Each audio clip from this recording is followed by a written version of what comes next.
We ask that thy Spirit will be with us in Jesus' name. Amen. All right. We were in chapter 24, and this was the story of the marriage of Isaac. Isaac is not a strong figure in Genesis. There are some narratives about Isaac that are important. Remember that these patriarchs aren't just themselves. What else are they? These patriarchs are not just themselves. Yeah, we did this. The easiest one to do this with is with Cain and Abel. Let's choose Cain because Abel's more complicated. Cain is easy. Who is Cain? Well, number one, Cain is Cain, of course, the son of Adam and Eve and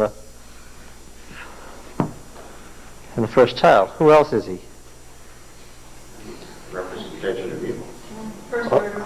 Okay, well, he is the evil as opposed to the righteous, the wicked. He's the wicked, okay, as opposed to Abel, who is the righteous. Okay, what else is he? Canaan. He's Canaan. Okay, and by Canaan, who do we mean? We mean that he is also Ham's son. See, this means two things, doesn't it? He's the rapist, and he's also Canaan, meaning what? The Canaanites. Oh, and you missed one of the most obvious ones, which we should have had up here. Cain and Abel. No, not that yet. What? Cain and Abel. What were they again? Abel was the son of the The farmer versus the herdsman. So we could say the farmer. We could also say the settled person. The settled, as opposed to Abel, who was what? The nomad, right? Following the flock. And the settled, of course, becomes the city dweller. He's the city dweller, right? Right? And that was part of the irony of the story. That God took the city dweller and made him do what? Wander. Yeah. All right. So he's the wicked, he's the rapist, he's the murderer, he's the Canaanites, he's the son of Ham. Of course, the individuals, he's the settled, he's the city dweller. Okay. Now, again, let me ask this question, and by now I think everybody has it. Which of these does the hourist mean him to be? All of them. Yes, because as you read through, he makes allusions that makes it clear that he means all of these things. But this is settled in family interest. When you settle into.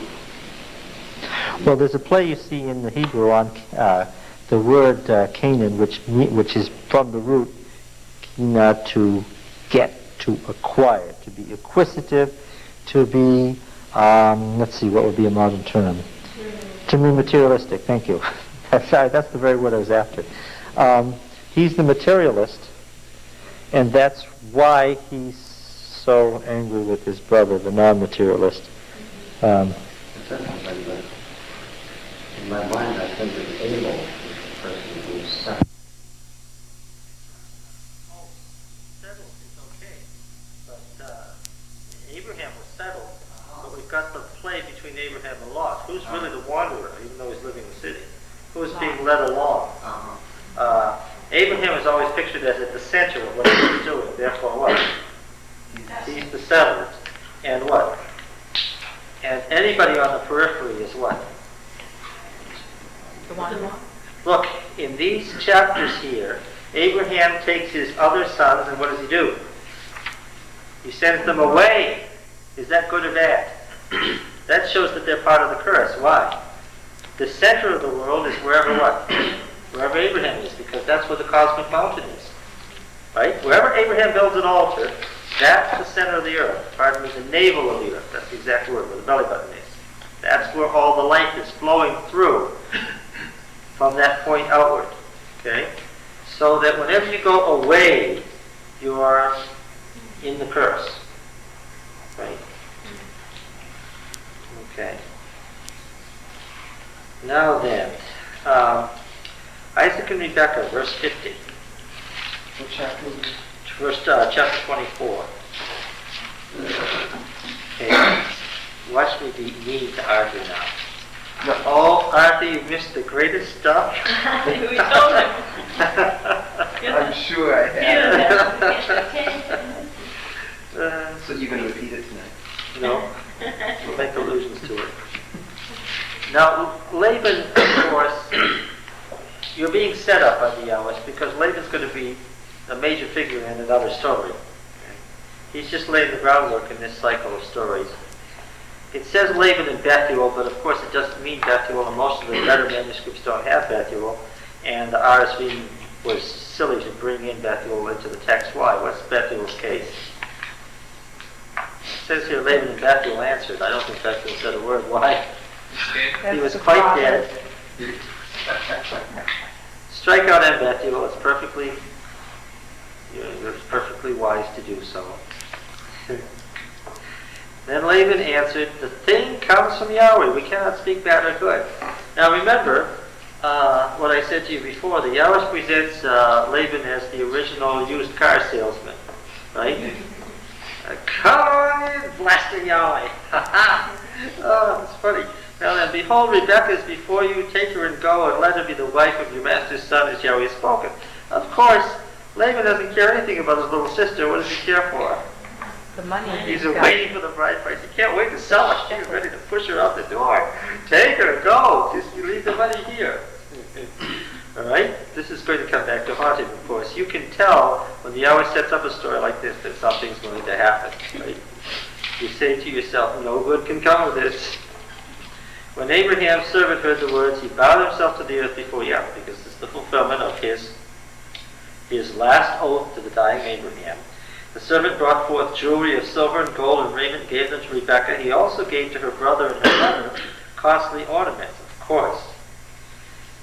And he and the man who were with him ate and drank, and they spent the night there. Eating and drinking and spending the night, of course, is a form of relationship. When they arose in the morning, he said, send me back to my master. By the way, something you said last week, this isn't Eliezer of Damascus. This is 50 years later. Eliezer, this is the slave of Abraham, which is not a term that would have been used of that highly exalted retainer, who is either dead or else independent by this time, right? So remember the picture we have of Abraham from Genesis 14 is that he is the wealthy Amorite sheikh who's in charge of all those who don't dwell in the cities. And so that when the cities were attacked, he was able to call up 318 tribes to attack the Mesopotamian king. Great line in the prophet, right?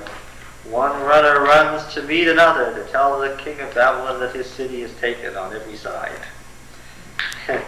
Yes, now then, he said, send me back to my master. Why? Why is he so anxious to get out of there? The master's dying. Yes, because Abraham was dying. Thank you. Abraham was dying. He obviously wants to get back. In time for Abraham to what? To see the girl. Meet the bride. Yes. Did he make it? No. His brother and her mother said, let the maiden remain with us a while, at least 10 days. After that she may go. I've said to you before that the base of 10 is the Mesopotamian number system. But he said to them, don't delay me since Yahweh has prospered my way. Let me go that I may go to my master. That's his concern. They said, we will call the maiden and ask her. Now what they send her is with her nurse. How old is the girl? 16. Probably not that old. She's probably 13. She's still. And the husband is how old? He's 20. No, I wish you were 20. No. He's 40. Yeah, he's 40. She's 13. Okay. Later on, now remember what I told you about the Hebrew kings. The co-regencies in Judah, the parallel of the kings between Israel and Judah, they're dated by each other so you can tell how old they were. How old were the kings when they had their children? 13, 14, 15. One of the oldest was 16. Not much of a generation gap. By the time you were 30, what should you have? Great grandchildren. Time to have grandchildren when you're 30. Yes. So this fact that Isaac is 40 years old is already, Abraham has obviously delayed and delayed and delayed marrying off his son. Why? What? Oh, keep him under his thumb, absolutely. This probably explains Isaac's personality. Because even though the narratives about Isaac are as long as they are about Abraham, nevertheless, what's missing? Sarah and her focus. Well, no, what's missing is the force of personality, right? It's not there. He goes through the same experiences, but what? He's just as wealthy, maybe wealthier, but what? He's not a strong personality. A strong father hasn't produced a strong personality son. And, interestingly, we're going to find out what? He has 2 children, 2 sons, twins, and what? One is a strong personality, and the other is a weak personality, and what? He's enamored of, loves, and enjoys the presence of what? Oh, yes, he likes the man of action, because what? He doesn't have He's not. He's proud of his son. And the son doubtless reminded him of the father. Now, it also explains why he and his wife got along so well, and why it was so easy for her to manipulate him. How is she presented, even from the time she's 13? Remember that Yahweh doesn't take any time to tell you about people's personalities. He wants you to understand them by watching what? What he tells you about their actions. Right? She has to be adventurous to go off with these Oh, people. yes, that's what he's telling you. They present the question to her, and what does she say? Let me go. She's 13 and she's ready to what? She's ready to take off for parts unknown, never to return. Shrewd too. Yes. Oh, and what does Isaac think when he meets her and observes her and so forth? He likes her. Yes, immediately. He's taken by her personality. By the reminds him of his mother. Oh, yes, that was my next point. You can teach the class. See, Abraham and Sarah were equals. The Yahweh keeps telling you this constantly. They were legally equals. They were socially equals. Abraham has to watch out because he's got to deal with what? With Isaac and with Sarah. And a lot of the times, what is happening in his life is being determined what? By her decisions. Yes. And so she is presented as independent and equal matriarch in her own life. And that's why it says in here that he took her into his mother's tent after. It actually says after Sarah, and it's an old Akkadian phrase meaning after her death. Oh. And it means, it's a legal phrase meaning to inherit. What the text is saying, and it is misunderstood by the RSV that has dropped the words right out of the text and put them in the footnote. What the text is saying is that as far as the Yahweh is concerned, as far as Isaac was concerned, there was Sarah, and then what? And then there was Rebekah, who inherited from Sarah. Because he was comforted after his mother. Yes, because now he's got another strong woman to what? You got all his little needs. Yes. Well, I wasn't going to put it that way. Yes. All right. So they said, we'll call the maiden and ask her. And they called Rebekah and said to her, will you go with this man? She said, I will go. So they sent away Rebekah, their sister, and her nurse, and Abraham's servant, this man. And they blessed Rebekah and said to her, our sister, be the mother of thousands and 10,000s. May your descendants possess the gate of those who hate them, which of course is poetry. Now Rebekah and her maids arose. Notice her maids. They rode on camels and followed the man lest the slave took Rebekah and went his way. Now Isaac had arrived at Beer Lahai and was dwelling in the southern desert, the Negev. And Isaac went out to meditate in the field in the evening. This is a wonderful phrase. Why? Because the Yahweh can let you in a single sentence picture somebody, and he draws word pictures and you get the picture of their personality. He's 40 years old, he's never been married, his father has just died, and what? And he's, yeah, very solitary, and he's it's a very, very forlorn picture because he's had all these strong people running his life and now he's alone. But on the scene comes what? Comes this girl who's just me. And yes, and Rebekah lifted up her eyes, and when she saw Isaac, she alighted from the camel and said to the servant, "Who is the man yonder walking the field to meet us?" Do you think she knew? The servant said, "It is my master," because obviously he had already met messengers who had told him what? That Abraham had died, because he was anxious to know that. So she took her veil and covered herself, because it was the husband-to-be, and of course you stay unveiled until the marriage. The servant told Isaac all the things he had done, which meant that she was the appropriate wife. And Isaac brought her into the tent to inherit from her mother, took Rebekah, and she became his wife, and he loved her. So Isaac was comforted after his mother's death. The end. Okay? Complete. Remember, these are all complete self-contained stories that were unto themselves. As teaching devices, then there would have been the end of the cycle. And now this other stuff here, you cannot read chronologically, because remember that Genesis as we have it is a big edited book with all stuff thrown in from all periods in history, all the traditions and the chronologies and everything thrown in together. What happens next is getting you rid of that, doing some genealogical work and getting you rid of that generation so we can go on to the rest of the story. Okay?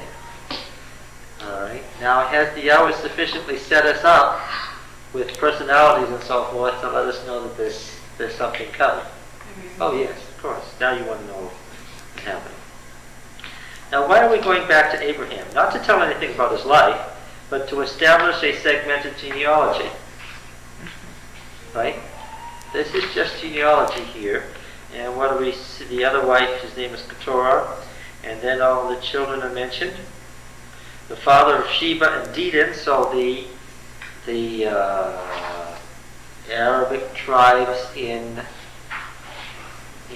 Yemen, in today's Yemen, on the southern Arabian Peninsula, are descended from Abraham, it's saying here.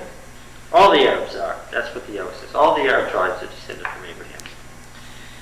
And the Midianites, and the children of Keturah, Abraham gave all he had to Isaac. To the sons of his concubines, Abraham gave gifts. While he was still living, he sent them away from his son Isaac eastward to the east country. It's theology. He sent them away for theological reasons. That's theology. These are the years of Abraham's life, 175 years. He breathed his last and died in good old age. Old man full of years was scattered to his people, Isaac and Ishmael his sons. Notice this, Isaac and Ishmael his sons came in Machpelah, in the field of Ephron. So his two sons were there in cooperation. From Ephron, the son of Zohar the Hittite. We heard that funny story, right?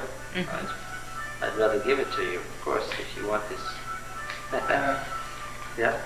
Couldn't you tell from like how old Abraham was and how old Isaac was when, if Abraham was like around 100 years old when Isaac was born, and if Isaac was 40 years old when he married Rebekah or so, then that would mean Abraham would only be 140 years old. So oh yes, that would seem like Abraham was still alive. That's right. The genealogy here does not accord with the stories. Did I say that the genealogist wrote the stories? No. In fact, what did I say?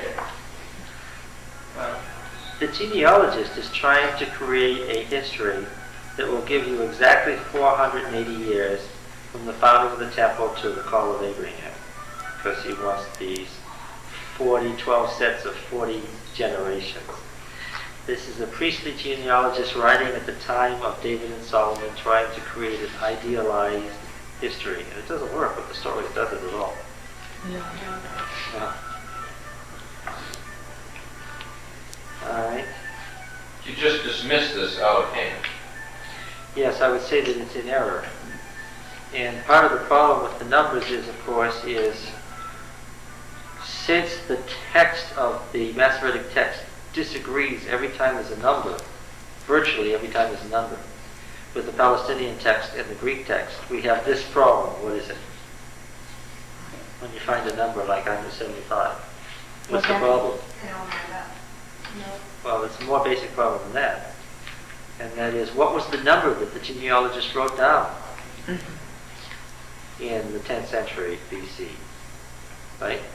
Since the textual family is divided at the earliest in the beginning of the 4th century BC, and since the genealogist was writing at the latest in the 9th century BC, there's a minimum of 500 years between the time the book was edited and the time that the three textual families developed.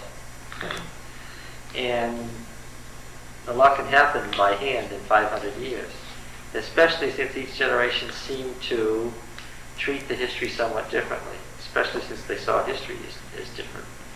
And I can't tell, since this number is one of those numbers that's different in all three textual families, what the genealogist wrote. We know that the Masoretic text has its own, what should I say, theological tendency with numbers. And we know that the Greek text and the Palestinian text also have their own special program playing with numbers. Even to ask the question which is correct might be wrong, because what? Huh? Maybe none of them. Maybe none of them are. That's the other part. There's one case where they can't say they're all correct. Or maybe you can. Maybe they're correct for their agenda. Well, they all have an agenda by which they determine these numbers and how old they want people to be. When you see how they played with the 10 generations prior to the flood, it's shameless. But we can't tell with our text today what it said. That's the bottom line. It's a good point that as it stands in the Masoretic text, what you want to tell us is it doesn't accord with the stories in the Greek. All right. These are the descendants of Ishmael, Abraham's son of Hagar, the Egyptian, Sarah's maid, bore Abraham. Boy, is that a sentence. This is the genealogist writing, right? This is not the hours telling a great story. These are the names of the sons of Ishmael in the order of their birth. And then it gives, again, a lot of place names that aren't personal names, but are place, city, or tribal names. Right? These are the sons of Ishmael, and these are their names by their villages and their encampments, 12 princes according to their 12 tribes. You've got to distribute the 12 over both clauses to make it read correctly. 12 princes over their 12 tribes. There we go. The next verse is misplaced by one verse. They dwelt from Havilah to Shur, which is opposite Egypt, in the direction of Assyria. He settled over against all his people. And then, of course, the closing, these are the years of the life of Ishmael, 137 years. He breathed his last and died and was gathered to his people. All right, so this whole thing that we've been reading so far, from verse 1 on, is some genealogical work. It's a segmented genealogy. We have to be suspicious of numbers in a segmented genealogy anyway, right? Because it doesn't have the same purpose with numbers that a linear genealogy does. Okay. Now, these are the descendants of Isaac, Abraham's son. Now, it looks like we are going to begin with another genealogy. That's not what was really happening. Abraham was the father of Isaac, and Isaac was 40 years old when he took to wife Rebekah, the daughter of Bethuel the Aramean of Paddan Aram, the sister of Laban the Aramean. Can you tell this is an independent story? Oh, this is a bunch of stuff that what? We already know, we just had this. It's all compressed down. But this is, now you have to pretend that it's a month later when you're hearing it. A new story. And Isaac prayed to Yahweh for his wife. So, who's writing here? The eldest is writing. You know, I was thinking about this this week. even the most liberal commentators agreed that Moses existed. There's lots of argument on whether Abraham, Isaac, and Jacob ever existed, or whether these are just the symbols for tribes and their gradual migration. But even the most liberal theologians agreed that there was a Moses, and that he was the founder of the Yahwist religion. Okay. Now, I don't see the problem, since we have so many Canaanite phrases, so much Amorite family law, so much Hittite law, so many Akkadianisms and Old Akkadian and stuff in the book of Genesis to show that it's very ancient. What is the problem with equating the Yahwist, this writer who's clearly writing about the history of Yahweh, with the founder of the Yahwist religion? It seems to make perfect sense to me. All scholars agree that Moses was the founder of Yahwism. Why can't he be the Yahwist? Wouldn't it be well if you were founding a religion to create a literature on the basis of that religion to say this is the story of the God we're worshiping now?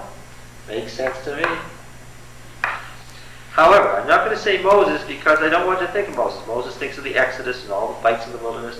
We're thinking of the Yahwist, the man who wrote these stories, the creator of the original form of the book of Genesis. Right? Okay. We're thinking of him as a literary figure now. We want to divorce him from all the arguments in the wilderness and think of just the Yahwist, the theologian and writer. Maybe writer isn't quite the right word, because of course, before there was written history, there was what? Oral history. Let me catch you again for new people, which was more accurate according to studies, written history or oral history over a 200 or 300 year period. Oral history is always closer to the original after 200 or 300 years than written history.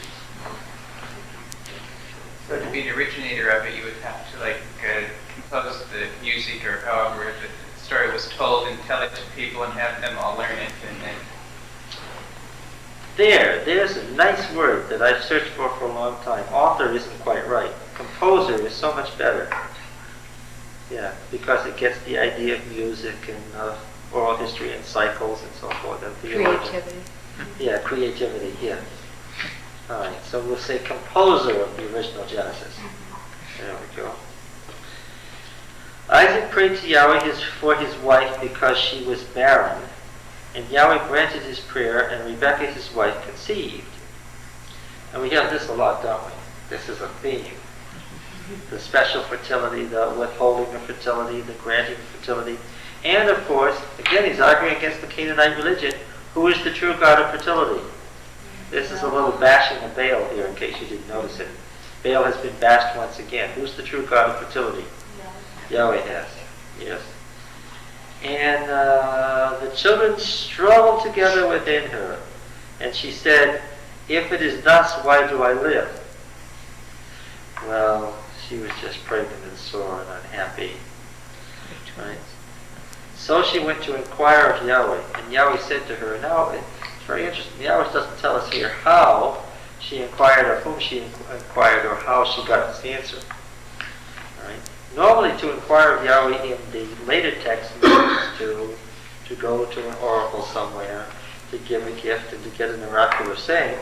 So she gets some poetry sung to her, and she's told, now look, when it says that Eve bore a second time and she had another son that she named Abel, this bearing a second time does not mean she conceived a second time. To bear means to have the child come out. So Cain and Abel were twins. You've got to catch that. They're twins. The Yahweh never wants you to get away from his theme. As soon as you've got twins, what are you supposed to think of? Good. You're supposed to think back to Cain. That's, isn't it neat how we just happen to have Cain and Abel on the board? What a good teacher. Now look, as soon as you hear twins, you have to think, again, no good could come of this. It makes you think immediately of Cain and Abel, and you're supposed to think of Cain and Abel. He wants you to think of Cain and Abel. The Yahweh is fascinated with twins. He really is. I can see why. You have to have twins to understand. How can they be so alike and so different? Why can they get along so well for about 5 minutes and suddenly they're having a fight? 2 nations are in your womb. 2 peoples born of you shall be divided. One shall be stronger than the other. The elder shall serve the younger. Okay. Double parallel couplet. All right. So we have a prophecy. It's an oracle, let's put it that way. Oracle. Prophecy means something different to us. When her days to be delivered were fulfilled. Oh, this, by the way, we didn't have a prophecy with Cain and Abel, probably just as well for Eve's sake. But this sets the stage, and you'll notice that we have this a lot, and it becomes basic. A child of promise is about to be born. There's some special circumstance, some withholding of conception or something, and the child is born, and what happens? There's some special prophecy or revelation about this child and its special role in its future. Right? It's become standard. When the days were delivered to be fulfilled, behold, there were twins in her womb. The first came forth red, all his body a hairy mantle, so they call his name Esau, which is what? Harry? No, that's a good guess. It's not quite right.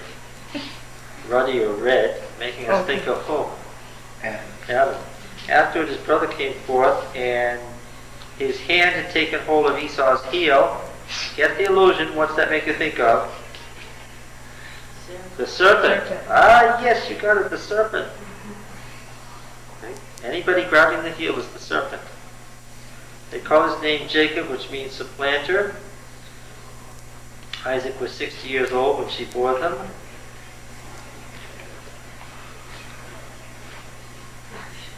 When the boys grew up, Esau was a skillful hunter, a man of the field, while Jacob was a quiet man dwelling in tents. That's short and to the point. Isaac loved Esau because he ate of his game, but Rebekah loved Jacob. Oh, I can picture this one too. She's the active woman, right? She's the one who's doing all the manipulating and moving in these stories. And which son does she like? She doesn't like the son who's inherited her personality. He is a rival. Right? Oh, yes, he reminds her of what? Her husband, whom she likes, and probably her father. Yeah. So she goes for the opposite in the personality, right? The opposites attract business, the double opposites, an active and a passive. Right?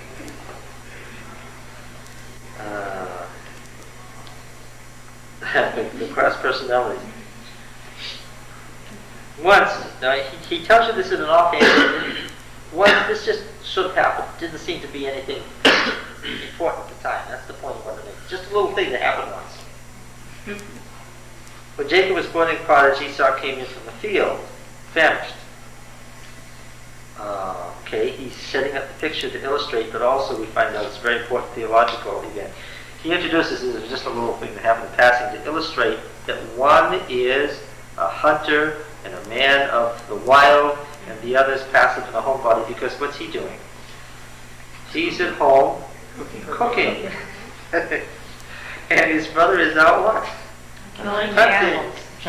Yes, this is almost humorous. But the one takes what the other one hunts. Yes, that's right. Oh, yeah, because the opposite. Esau said to Jacob, let me eat some of that red pottage, for I am famished. Therefore his name was called Edom. Okay, now look. Esau, Edom, Jacob, Israel. This double change in names happens a lot. Jacob said, first sell me your birthright. Now he introduced this as just a little nothing that happened one day, but now we find out that it's serious. The hours will do that to you. Esau said, I'm about to die. What use is a birthright to me? Jacob said, swear to me first.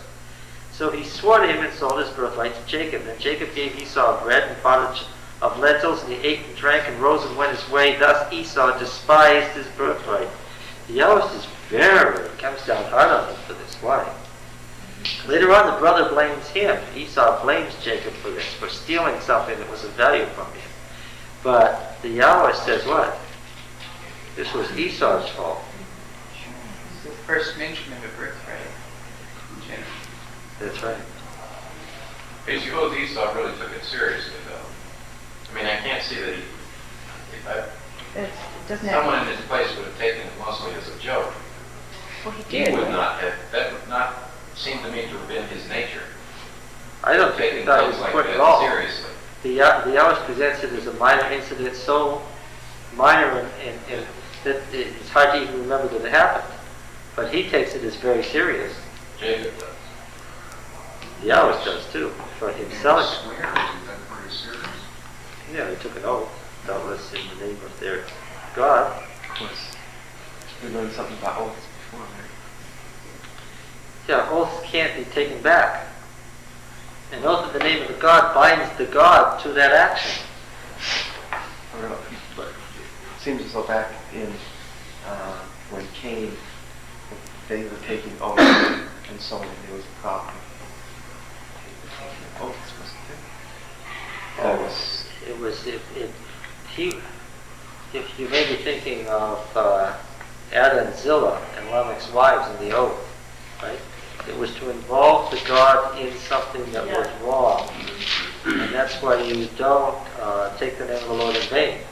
Meaning, you can't take an oath by God because that brings God into your actions. If your actions are evil, you're trying to involve God in something that's evil. Was this an evil action Yes, he always thinks it was. for Esau to sell his? To sell his birthright. Yeah. But not the Jacob thing. Oh no, he comes down hard on both of them. We're just beginning to get into the story. Right? This is going to bring down trouble on both of their heads. What's the word that's used there for despising his birthright? There's a word in Hebrew for despise. That's what it means. It means it also means to treat lightly. That's what I was thinking. Is that what you said? Because it wasn't important? Yeah. Yeah. Now there was a famine in the land. The chapter division is wrong again. Exiguous, we love you. You just don't know what you're doing. Now there was a famine in the land. Did you all catch that? The chapter divisions are often wrong. Exiguous, the monk of the 9th century, did the best he could. Besides the former famine that was in the days of Abraham. And Isaac went to Gerar to Abimelech, king of the Philistines. I've got it. Now the liberal scholar is going to say what? Can't possibly be 100 years later unless Abimelech was a man who lived 200 years and Phicol, the commander of his army, lived 200 years. Can't possibly have happened to both of them. It is a doublet. No, it's not a doublet because these aren't names. They are... No, they're not cities. They're titles. Abimelech means... Oh, my God is king. No, what is A-V? Oh, father. Yeah, my father is The Moloch. king. Well, my father was the king, which is a title for what? Yes, It's a title for what? Prince. the prince. If you say my father was king, if that's the name that's given to you, yes. And Phicol, the translation commander, will do nicely here. So first of all, we don't have the names. Doesn't need to be the same people. Now, the Yahwist does make an historical mistake here. No question about it. He thinks that the people who lived on the coastal plain at that time were what? The Philistines, before the folks from Crete had gotten there. They weren't going to get there for another couple of 100 years. These are Philistines, they are Canaanites. Isaac went to Gerar to Abimelech, king of the Philistines. You could say king of the Philistine area. That would be all right. What's the literary usage where you call something by its later developed name? For instance, if you said, when President Lincoln was a little boy, he studied by the light of a fire. What's the prolepsis? This is prolepsis. Yeah, we're calling them Philistines even though they are not yet Philistines. Okay. Yahweh appeared to him and said, "Do not go down to Egypt, dwell in the land of which I tell you. Sojourn in the land, and I will be with you, and bless you, for to you and your descendants I'll give these lands, and fulfill the oath which I swore to Abraham your father. After the giving of the covenant ceremony, what is forbidden? Something that Abraham did is now forbidden. What cannot be done? Leaving the land? The patriarch may not leave the land. The patriarch must send the members of the family who don't have the blessing out of the land, but he himself what? Must stay and keep the land. Something else. Adam and Eve were Yahweh's tenants. Yahweh was the owner of the land. And with Abraham, Yahweh has done what? He has given the land, so that the land is the Garden of Eden, and they have matured to the point where they are now its owners. And the use they make of the land is important. The patriarch may not leave the land. Now that the covenant is Now the covenant was given. That's why the sojourn in Egypt turns into slavery. Why? They have broken the requirement that they not leave the land. even though there was a famine. Yes, they were supposed to stay there. All right. I will fulfill the oath which I swore, yes, to Abraham your father, and star, yes. I'll multiply your descendants as the stars of heaven, and will give to your descendants. See, the famine was a test. All these lands. See, there was a famine in the land, besides the famine that Abraham had, and at this time, and everything is cyclic, this time there's a famine, they're forbidden to leave the land. So the famine in the days of Jacob, what was he supposed to do? Stay there. Because there was a famine in Abraham's day, there was a famine in Isaac's day, there was a famine in Jacob's day. See? Now again, not doublets or triplets. When the liberal scholar says, oh, these are doublets, meaning that this is the same story told differently, they just attach a different name to it, he forgets, because most of these liberal theories were created in the 19th century before the ancient world was understood, that time is what? Cyclic. And because time is cyclic, what is going to happen? The same events are going to what? Recur, yes. With the same crisis that you have to pass through one way or another. Right? All right. All the nations of the earth shall bless themselves by you. And Abraham obeyed my voice and kept my charge, my commandments, my statutes, and my laws. And here's all the technical terms from Leviticus for the ceremonial law. Commandments, the Ten Commandments, the statutes, the civil law, and the mishpatim of the judgments. Yes. All the stuff that... Remember what I told you about the Yahwist. He believes that the entire ceremonial system, in its complete form, was present from Eden onward. He does not believe... Get this now. I'm going to say this in a funny way, and you'll catch my point. The Yahwist does not believe that Moses introduced anything new at Sinai. Gets that? Since he was the author of the Yahwist religion. Yeah, of course, the liberal theologian is operating on an evolutionary theory. He's saying that the Old Testament religion started as a nature religion, as one of these local gods, and gradually evolved upward into a moral, ethical religion that spawned Christianity. Okay? But it started out as just one of these other nature religions, and by historical accident, it was the one that went upward on the evolutionary spiral to the highest level. Okay? But the Yahwist doesn't believe in an upward evolutionary cycle. And he's emphatic about that. Okay? How can you if he believes in a perfect Eden from which everything sprang? Yeah. Remember now. It's a descending spiral.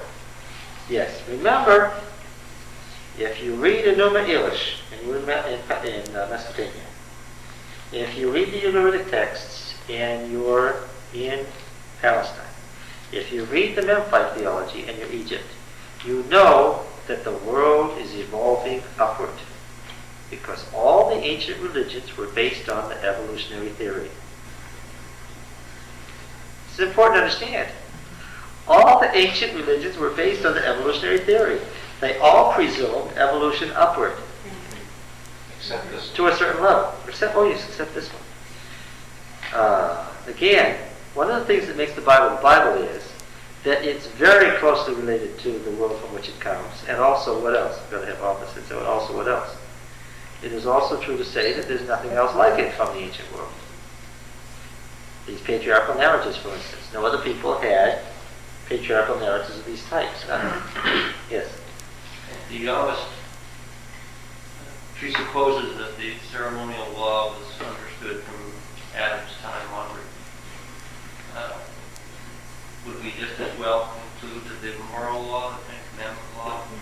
Oh, this first word here, in this verse, Genesis 26:5, it's frequently used as a proof text by others, and properly so. Mrs. White uses it as proof text of Patriarchs and Prophets. This first word, commandments, is the same word that's used for the Ten Commandments everywhere in Leviticus and Numbers and Deuteronomy. But we would assume then that it was an oral understanding of Ten Commandments. Yeah, we don't. Otherwise, it wouldn't make sense when Paul says the law was introduced 430 years later. Okay, now, when we get to Paul, great and learned rabbi, we have to understand that we're talking about Jewish tradition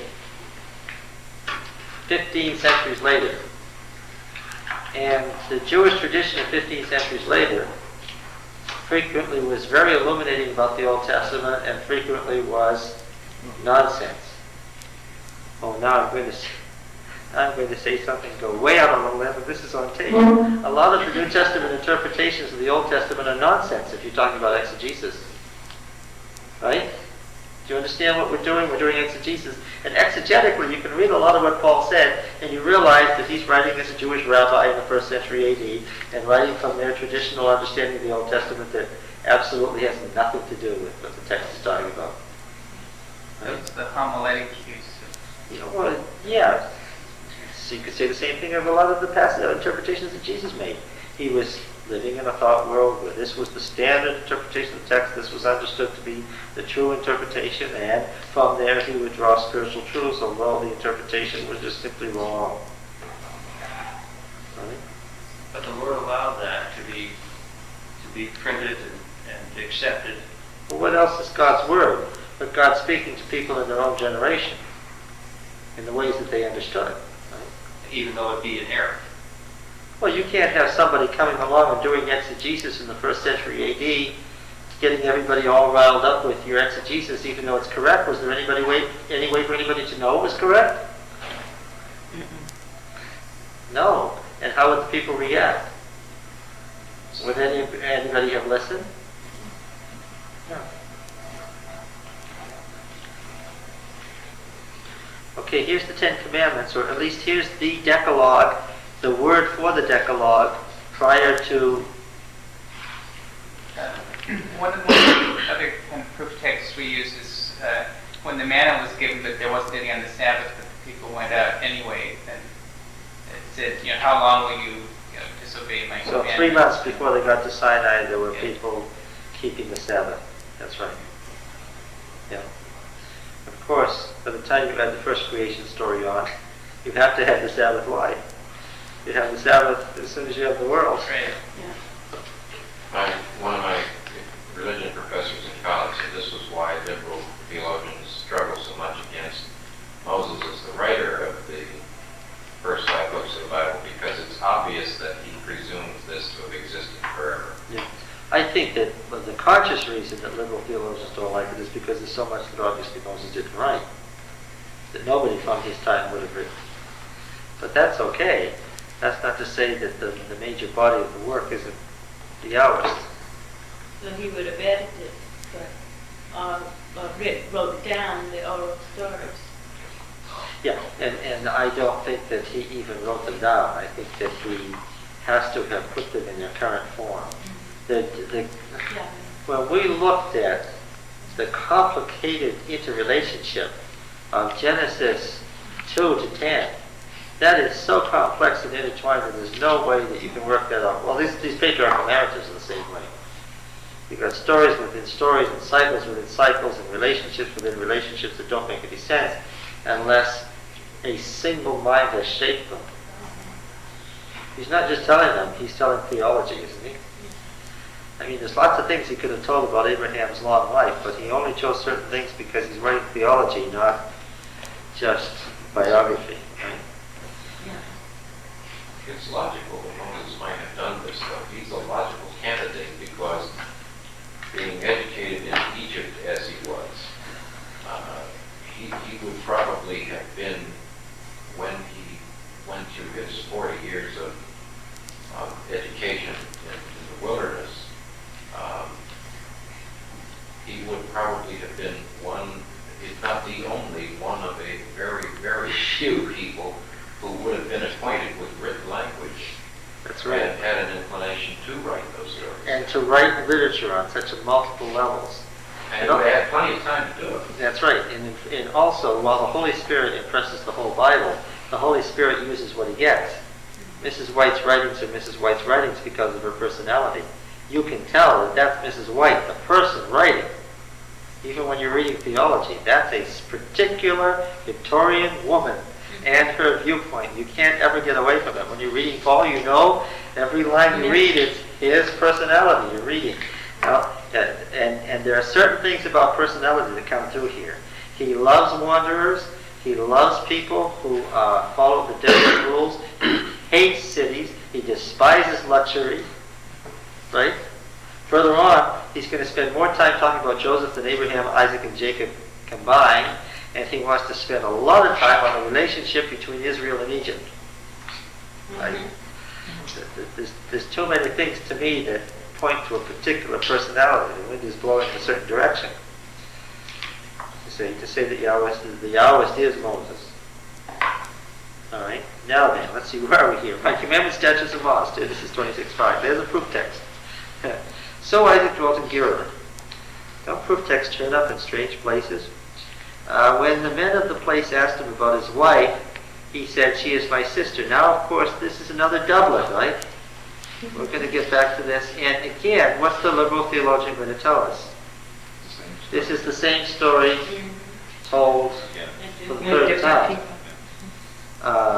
The argument being what? It didn't happen. It couldn't possibly have happened 3 times. First of all, that ignores the cyclic nature of history, and also that is naive about human nature. Say that nobody can make the same mistake twice is really dumb. For he feared to say my wife, thinking, lest the men of the place should kill me for the sake of Rebekah, because she was fair to look on. When he'd been there a long time, Abimelech, the king of the Philistines, looked out the window and saw Isaac fondling Rebekah his wife. So Abimelech called Isaac and said, "Behold, she's your wife. How then could you say she's my sister?" Isaac said, "Because I thought lest I die because of her." Abimelech said, "What is this you've done to us? One of the people might easily play with your wife, and you would have brought guilt on us." So Abimelech warned all the people, saying, "Whoever touches this man or his wife shall be put to death." Now, have you noticed that these kings not only have respect, they also have a certain amount of fear and distrust for the patriarchs? Why do you suppose? What could account for the clear distrust? They would be honest with them. What? They would be honest right from the start. Well, yes, but don't you think that Canaanites expected people to be dishonest? No, that's the point. Well, one thing, their descendants of Abraham, and Abraham having descendants, powerful men who eat blood, as well as their God. The settled versus the wanderers. I think Different so. lifestyle. Different lifestyle. They were foreigners. Amorites coming into the Canaanite area. Yes. While Isaac is presented as recessive, do you think he was not powerful? Abraham's descendants. He had to be powerful because he inherited all that. Oh, he was already rich, but what does it say here? Isaac sowed in that land and reaped in the same year 100-fold. Yahweh blessed him. The man became very rich, became more and more wealthy until he became exceedingly wealthy. And he had possessions of flocks and herds and a great household. Now this household is what? This is an army. Chayil, meaning life, is also the same word for army. It says he had a great army. So what's the point? I see. He's strong. Powerful. They fear him.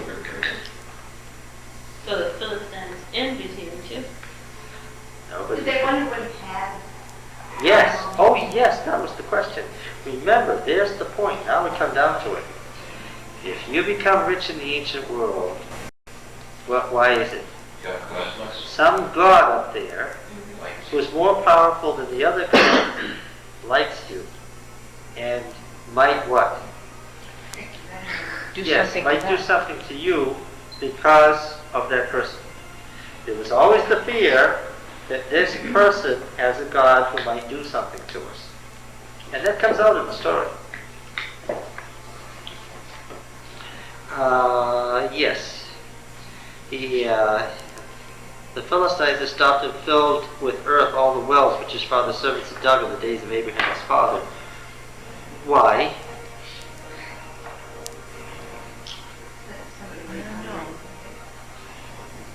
Why did they dig these wells? They will water. To water as they travel.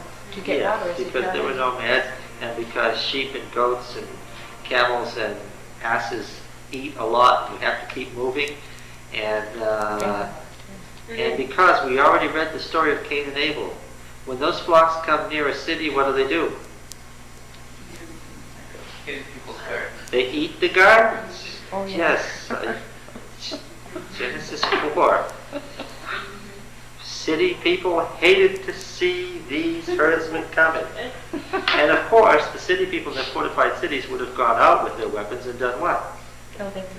Killed the herdsmen and their flocks. But in this case, they didn't. Why? Too powerful. Therefore, what did they do? Well, if we stop up all the wells, what will they do? They have to travel on till they find another. Go over somewhere else. You see? It was to keep them away. That's why. Because they were too powerful and they couldn't kill them and they were afraid. They're stomping down all that. And so it says, Abimelech said to Isaac, "Go away from us, for you're mightier than we." Right? Now you can understand, if you lived in one of those cities, and you saw a man come over the top of the hill with 10,000 animals, what would you do? You have wheat, which is fragile, and you have oats and barley and rye. Gone now. I mean, see one of the. You got to put yourself sometimes in the shoes of the other guy to understand. Was it good news to see one of these patriarchs? Could you kill him? Well, even if you could sneak up on him and kill him secretly, what's the problem? Is that The God guy's got a protects household god that what? them? Protects Going to them. come get you. See the problem the Canaanites had? So he was reduced to saying, "Yahweh, please go away." So Isaac departed from there and camped in the valley of Gerar and dwelt there, and Isaac dug again the wells of water which had been dug in the days of Abraham his father, for the Philistines had stopped them up after the death of Abraham. It's clear to me that these Canaanite city-states, when Abraham died, near the end of the 19th century BC, must have what? They must have rejoiced. Remember that the righteous in the Old Testament are everybody else's king and neck. Right? All you have to do is read the Amarna letters and read what these city-state kings had to say to the Pharaoh of the Hebrews. Bitter complaints about these people. How on earth could they have ever let them roam free? I mean, these kings are pleading, threatening, saying things to a Pharaoh you would never dare say, that they were so fed up with these marauding Hebrews and why the Egyptian Empire wouldn't do anything about it, that they could hardly restrain themselves. Some of them plead and beg, and others threaten and curse.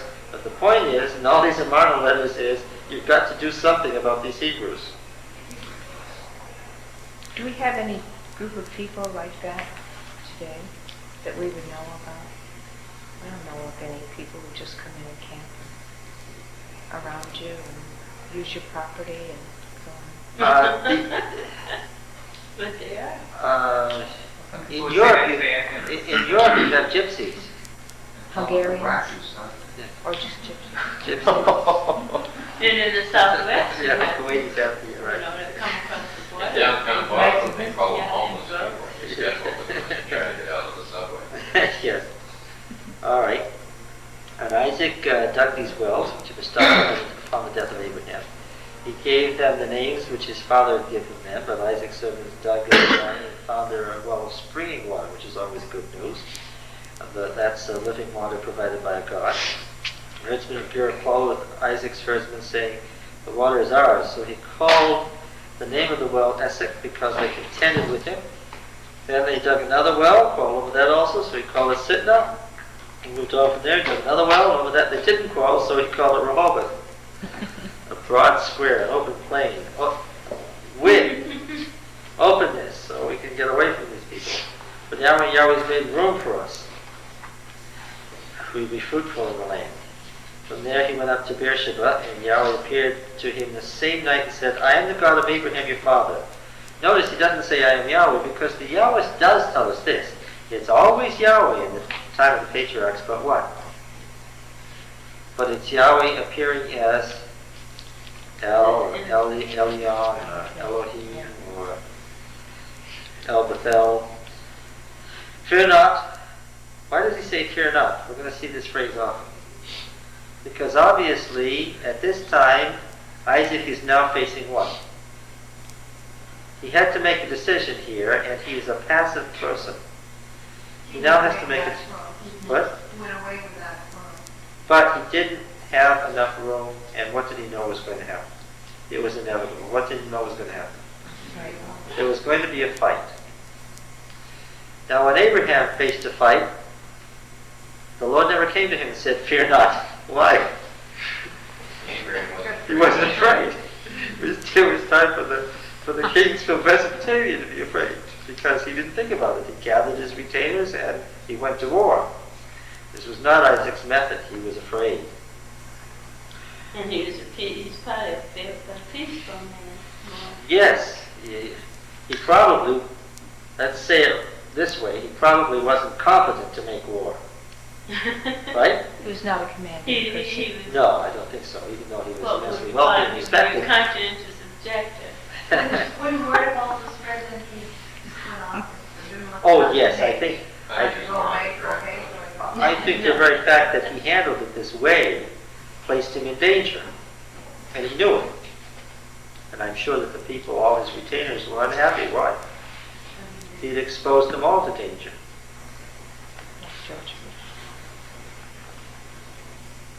"I am the God of Abraham your father. Fear not, for I am with you, and I will bless you and multiply your descendants for my servant Abraham's sake." Now, identifying himself as the God of Abraham, and I'll do this for you for Abraham's sake, was to calm Isaac down. Why? To remind him of his father's strength, the source of his father's strength. So he built an altar there and called on the name of Yahweh and pitched his tent there. And there Isaac's servants dug a well.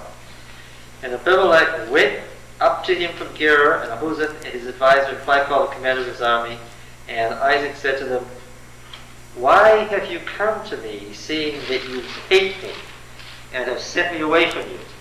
He's afraid that they're now there to start a war. They said, "We plainly see that Yahweh is with you, so we say, let there be an oath between you and us, and let us make a covenant with you that you will do us no harm, just as we have not touched you and have done to you nothing but good and have sent you away in peace. You are now blessed of Yahweh." So he made them a feast, and they ate and drank. In the morning they rose early and took an oath with one another, and Isaac set them on their way, and they departed from him in peace. Isaac is afraid of the Philistine Pentapolis, the city-states of the coastal plain, and the leading king comes to him, and he's afraid, and what does it turn out?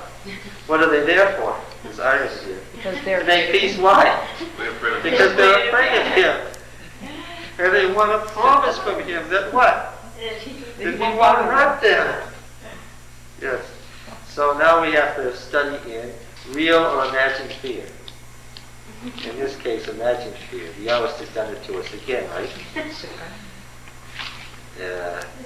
There he is, fearful. The Lord is reassuring him, and they that are already on their way plead with him not to hurt them.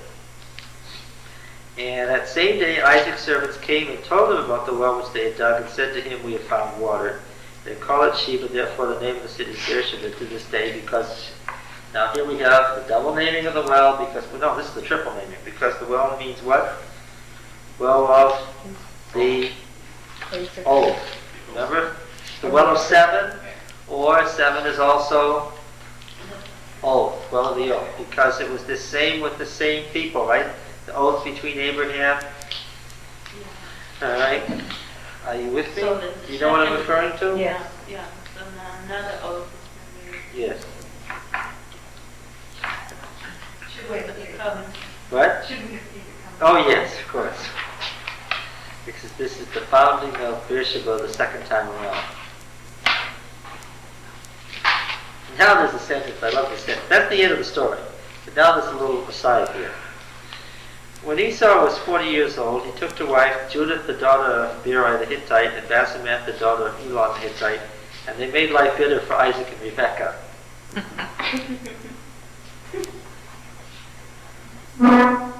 The only monogamous marriage among the patriarchs.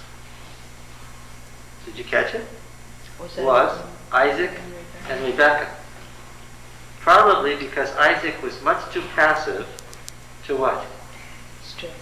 To take more wives, and besides which, Rebekah Was very wouldn't strong. let him.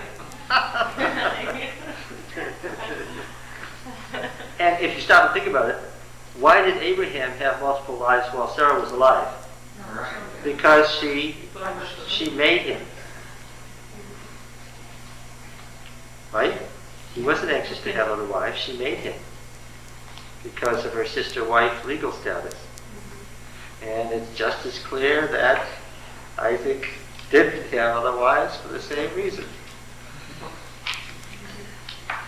When Isaac was old, I'm amazed that we got past that without you making a comment back there. He knows that it might be picked up on the tape, and his wife will look later. When Isaac was old and his eyes were dim so that he couldn't see, he called Esau his older son. Oh, now this is the beginning of another story. Okay? By the way, this little passage here in verse 34 and 35 is a section from the genealogy that we saw earlier.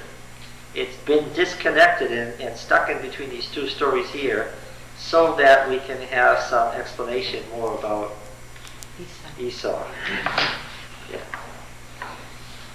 When Isaac was old, his eyes were dim so that he couldn't see. Dimming the eyes means cataracts, right? He called Esau, his older son, and said, my son. He said, here I am. He said, behold, I'm old. I do not know the day of my death. Take your weapons, a quiver and bow, and go to the field and hunt game for me and prepare savory food such as I love, and bring it to me that I may eat and bless you before I die. Okay.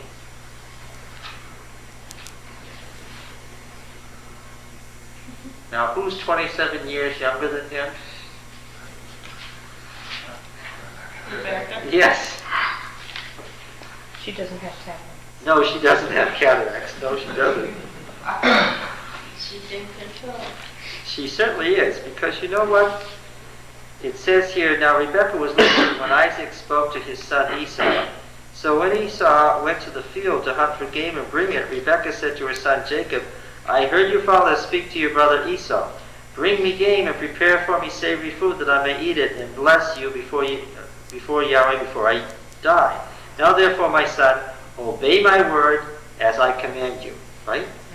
And it's not, now here's a good idea. I wish you to do this for me. What is it? Do what I tell you. Okay. Now, that might work with Jacob, you say, but not with Esau. Oh, really? Verse 43. Esau is scheming to kill Jacob, and mother knows it. So what does she say?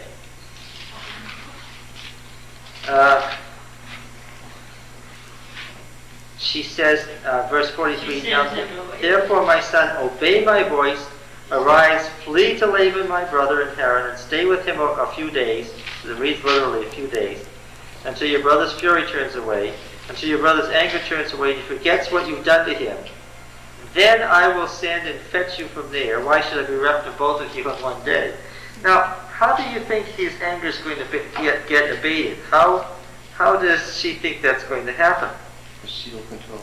What? Oh, it's very clear. She's going to take care of Esau and calm him down, and what?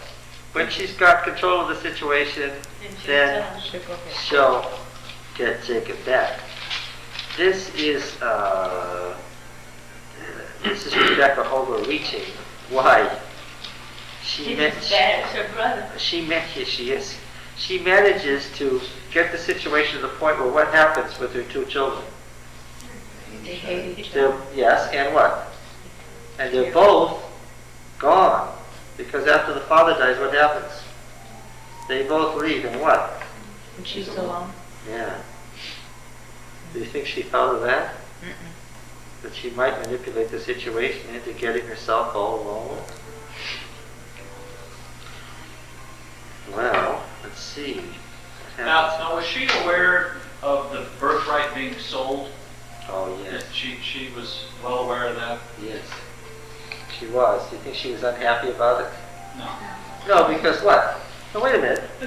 But she took such command over the situation at the time, was it only because she knew this was the only time that he would have the chance to receive the blessing? Look, what Yahweh wants us to have this conversation. He wrote it in a way that he wants us to have this conversation. What was she told before the children were ever born? That's right. They're warring with each other. Yeah, and what? The one Older would serve you grabbed the whole And then as they grew up, she watched. and she favored the younger anyway, but what? It wasn't working out. No. And now, what is her problem according to Theos? We've had this with the patriarchs again and again. What's her problem? She doesn't think that Yahweh can do what? Can work it out. So that what? She's going to help us. There's a right and a wrong way to help the Lord in the Bible. And the Yahweh is very clear about that. Don't assist God in his plans when you think that he's not doing so well at getting them accomplished, because what? You're bound to bring some disaster on your house. That's one of the things that he says over and over again. Her problem was not that she didn't believe the right things, but what? Yeah, she had no faith. And you know, the other thing is he brings out too, it's the quiet person. And so therefore there's no way for the person to be doing it. Yahweh has to be doing it. That's right. God is going to have to intervene in his behalf. But what role does she take on? She's going to be God here, and she's going to intervene in his behalf. Because the Father's about to give the oath in Yahweh's name to the Son and pass on the blessing which can never be recalled. Because remember, how did the ancient mind see the Word of God? The Word of God was creative. It wasn't theoretical. We think of words as an abstraction. You can say something better. That's unfortunate. But what? That doesn't cause things to come about. When you utter oath in God's name, what's going to happen? That thing that you uttered is going to happen. For good or ill to somebody, maybe to you. Right? What would have been fun would have been to stand back and see what God would have done in this situation. Right? I would like to know how it would work out, but we're not going to ever know that because Rebekah had a clear idea here. Now, I know that she had been running the family and running her husband all his life. How do I know that? It didn't take her 30 seconds to figure out that if her husband was dying, which should have alarmed her, what did she need to do? She needed to work out a plan where she and her younger son could deceive him on his deathbed. Hey, this is... Why are you shaking your head? No, I think it's so trouble you don't think about it. Your husband is dying and she's scheming, you know. Yeah. Yes. But that's what the Yahweh does. He loves to draw these word pictures of people.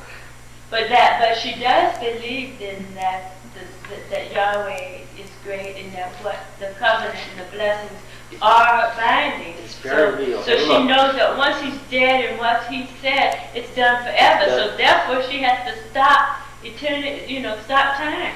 I can understand why she did it. Yahweh just made it very clear. It's not that she doesn't think that Yahweh's blessing is powerful or important. And she knows because they're her children. She knows they're her children. Which one should have it and which one shouldn't. She knows their characters. Clearly, which one should have it. She knows that Esau shouldn't have it. Right? She may feel that she's the way it is accomplished. Can't do without it. Well, she was not the indispensable woman here. All right, now, so you know the story. Go, flock, fetch 2 kids, fetch me 2 kids, that I may prepare them savory food for your father such as he loves. And she's taking on the patriarch. Oh, listen, she's been the patriarch for a long time. But Yahweh I mean, makes she's that doing clear. the offering and everything. Who's been running this family for a long time? She has it now. Yes. She's doing the offering. So that he may bless you before he dies. Jacob said to Rebekah's mother, Behold, my brother Esau is a hairy man, I'm a smooth man, perhaps my father will feel me, and I shall seem to be mocking him and bring a curse on myself and not a blessing. Yes, he pictured the dangers.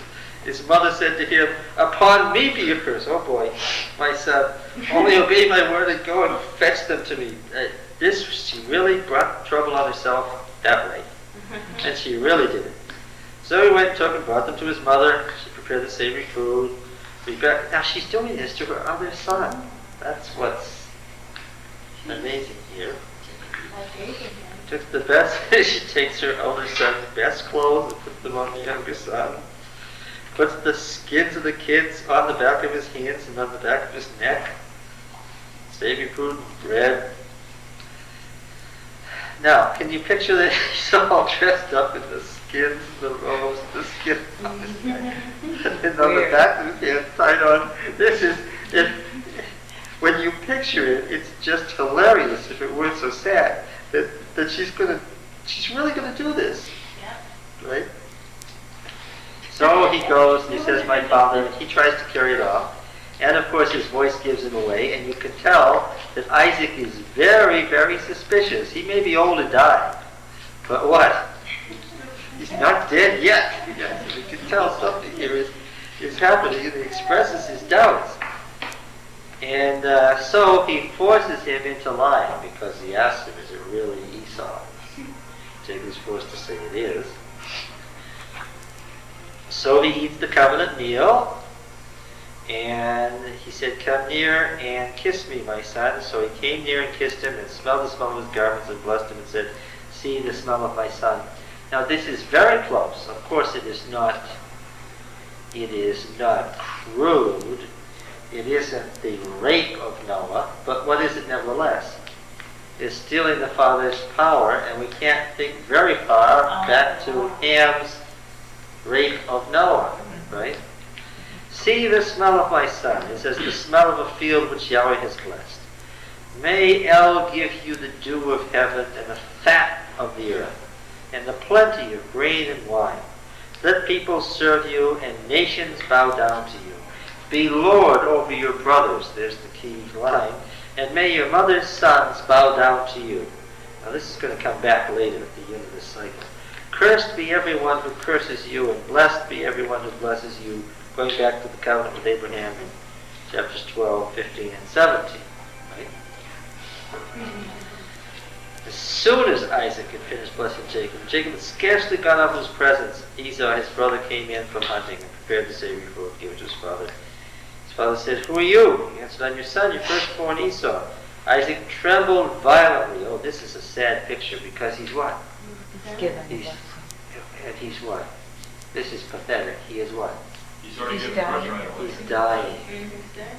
And what has his wife done? She's killed him. Right at the end of his life, he's dying. And he finds out that this has happened. Now this is pathetic. Who was it that hunted game and brought it to me, and I ate it all before you came, and I blessed him? Yes, and he shall be blessed. When Esau heard the words of his father, he cried out with an exceedingly great and bitter cry and said to his father, Bless me, even me also, O my father. But he said, your brother came with guile, and he has taken away your blessing. Esau said, is he not rightly named supplanter? For he has supplanted me these 2 times. The other time being when he took the birthright. He took away my birthright. Behold, now he's taken away the blessing. Then he said, have you not reserved a blessing for me? He shouldn't have asked this. He pressed his father to keep on issuing a blessing. Should have just been quiet. He would have been better off. Right? Isaac answered Esau, behold, I've made him your lord, and all his brothers I've given to him for slaves, and with grain and wine I have sustained him. What then can I do for you, my son? Esau said to his father, have you but one blessing, my father? Bless me, even me also, O my father. And Esau lifted up his voice and wept. Okay. Now it's because of his crying and tears and his wailing that what? That Isaac issues another blessing. Isaac his father answered him, behold is the blessing. Away from the fat of the earth shall your dwelling be, and away from the dew of heaven on high, in other words, in the desert. By your sword you shall live, and you shall slave to your brother. But when you break loose, you shall break his yoke from your neck. Now remember, these patriarchs are not just individuals. They're not just themselves. What are they? They are acting out the future relationship of nations to each other. And remember that Esau is Edom, who dwelt where? In Transjordan in the south, in the southern desert, in the wild and barren mountains of Edom, right? It is wild and barren there. All right? As I say, he would have been better off without this blessing. Because when you say it, what happens? Then it comes to be. Now again, the Yahwist is never very far away from contemporary events. He wants to explain why there are all these Arabian tribes, why are the Midianites and so forth along the edge of the desert. He's already told us what the Canaanites are and what we have to do with them. He's told us how to deal with the Philistines. Don't worry about them because they're afraid of you. Right? He's told us about the half-witted Moabites and Ammonites and their half-witted ancestor Lot and his half-witted daughters. And now he's explaining what? The most serious military threat to Israel, which is Edom. He's explaining point by point who's in the covenant land, where and why, and what you have to do with them. And the relations of the patriarchs are the future history. Right? Because history is what?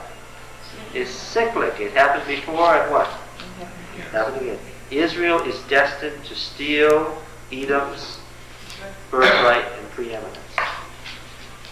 So, therefore don't be afraid to go down. Yeah. They're never just themselves. They're always the tribes and the nations and their relationships that are being discussed. This is politics and history as well as theology. Now, did Rebekah tell her husband at the time of the birth what God had told her? Oh, I'm sure. So that he was really aware of this, and he was trying to work something out for himself. He was trying to work something out for Esau. His favorite son.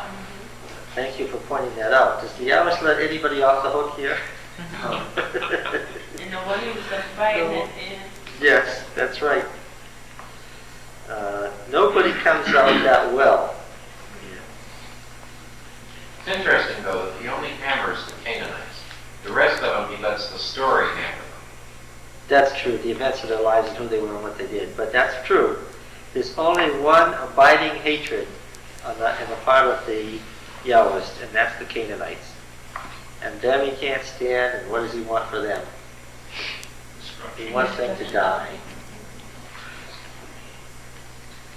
Now Esau hated Jacob because of the blessing which his father had blessed him, and Esau said to himself, the days of mourning for my father approaching, then I'll kill my brother Jacob.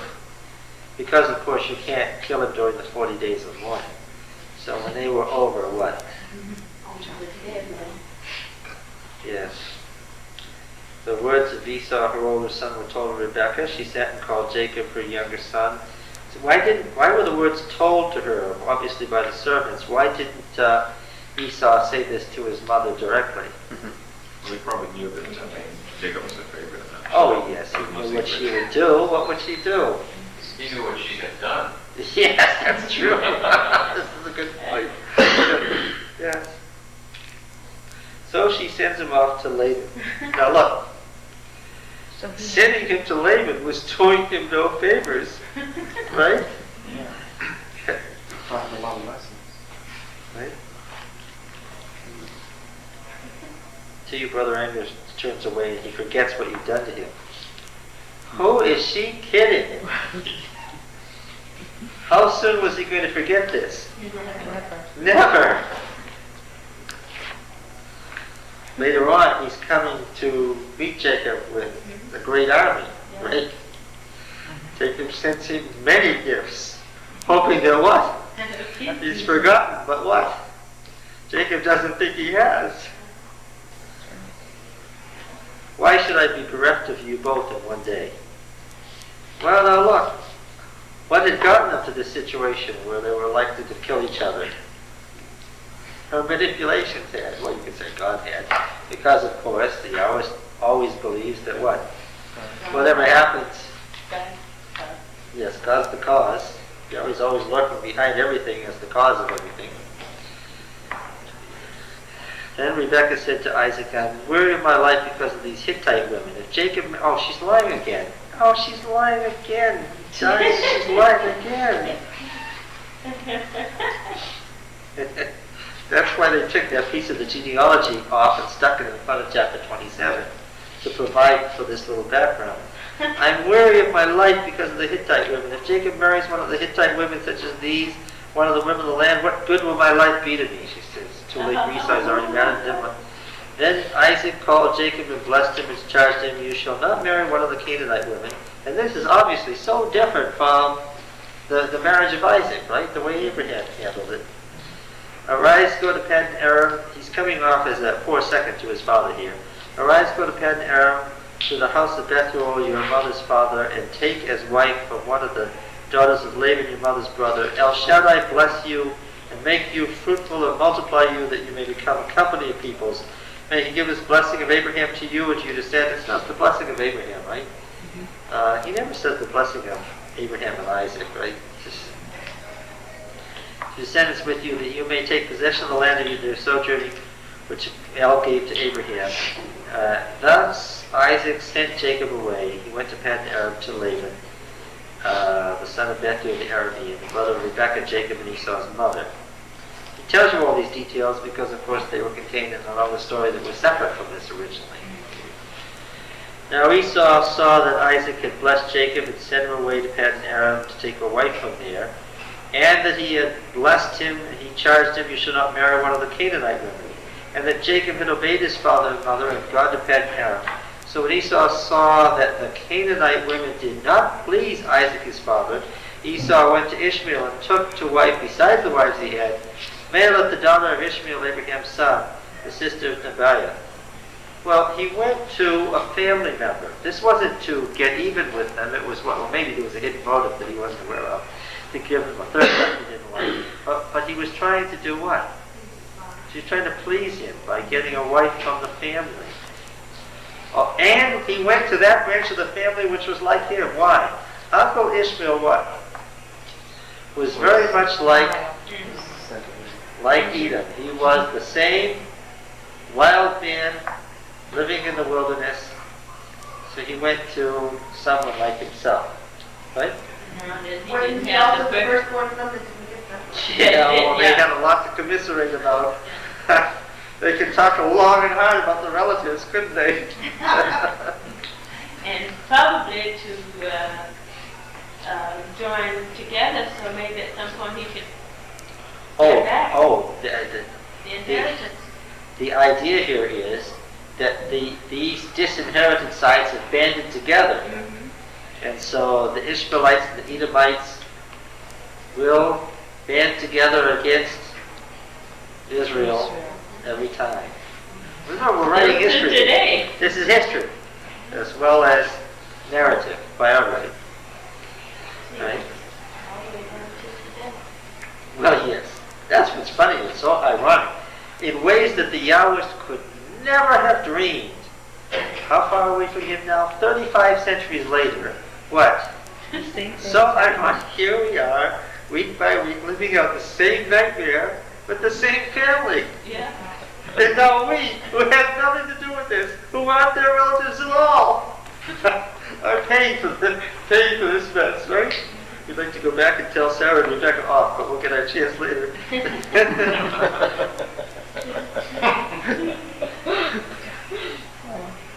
Jacob left Beersheba and went toward Haran. And he came to a certain place and stayed there that night because the sun had set. Taking one of the stones of the place.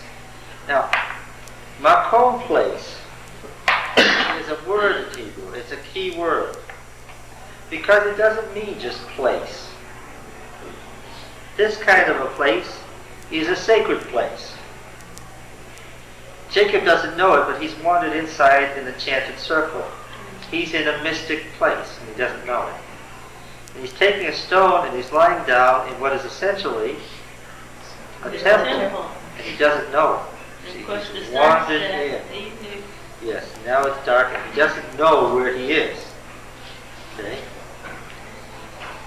And he put it under his head and lay down there to sleep. Now we got a picture. This is sad, right? There's the son driven off by bad actions, and his mother isn't there to take care of him, and he's lying down with a stone for a pillow. Just the thought of it makes you Pathetic. Poor guy. And he dreamed that there was a ladder. Now this word ladder is a bad translation. Staircase set up on the earth, and the top of it reached to heaven. And behold, the angels, and of course angels means the wrong thing to us, the messengers of El were ascending and descending on it. Now remember I showed you that it was the staircase of the ziggurat connecting all the different levels of the cosmos together, all 7 levels from the underworld right up to the top of the cosmic mountain where the gods were. Everybody clear on what I'm saying? No. The ziggurat. 7 levels. The bottom level was underneath the ground, down by Saddam Hussein bunker, underneath the ground. That was the underworld. Then there were 6 above it, okay? And the 7th level at the top was the cosmic mountain, where the gods lived, right? And at the center of the ziggurat, there was a staircase, right? And here's the ground, okay? So we've got to put level 1 right here, and 2, 3, 4, 5, 6, 7. There was a chapel up there in the ziggurat in Mesopotamia, because that's where the gods were. That's the cosmic fountain. Now, it's not that this symbolizes the cosmos. What? Because remember, they didn't have symbols in the sense that we need symbols. This was what? This really was the highest heavens. And then there was this staircase. Okay? Now, unknown to Jacob, what has he done? He's put his stone here, and he's here sleeping. Oh, boy. And he doesn't know it, but what? He's right there in the center of the cosmos. Now, he doesn't know that he's done this. The picture is of a person who is totally uncomprehending. And Jacob's going to be pretty uncomprehending for a while. All right? And behold, Yahweh stood above it,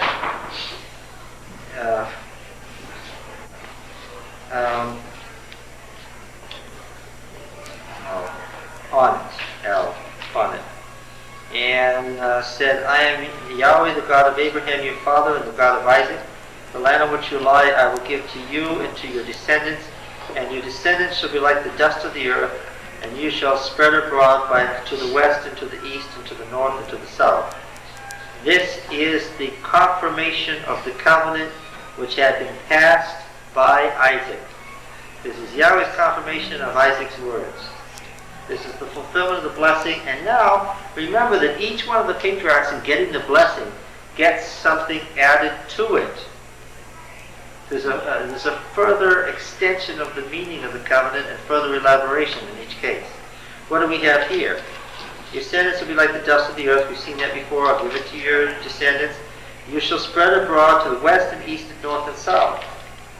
Expanding from this, and this is the center of the world. Right? And by you and your descendants shall all the families of the earth bless themselves.